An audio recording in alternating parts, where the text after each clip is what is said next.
Aquí hago una ibama, que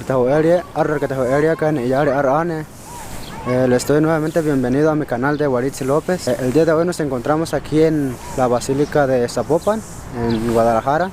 El motivo del que nos encontramos aquí es la concentración para la salida a Wirikuta sobre la renovación del mundo, que se va a llevar a cabo el día 18 de marzo. Y pues nosotros vamos a salir de aquí de Guadalajara para ir a esa concentración. Comentarles que van a salir de diferentes puntos algunos compañeros Wirrardari, algunos desde sus comunidades, algunos desde las ciudades donde se encuentran, y pues en nuestro caso vamos a salir aquí de Guadalajara porque nos ayudaron con un camión. Es por ello que la concentración fue en este punto, en la Basílica de Zapopan. Pues nada, los invito a que estén al pendiente del canal, porque se esperan cosas muy padres, ¿sale? Entonces, puertas a Arbat Nevama, estén al pendiente.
Claro.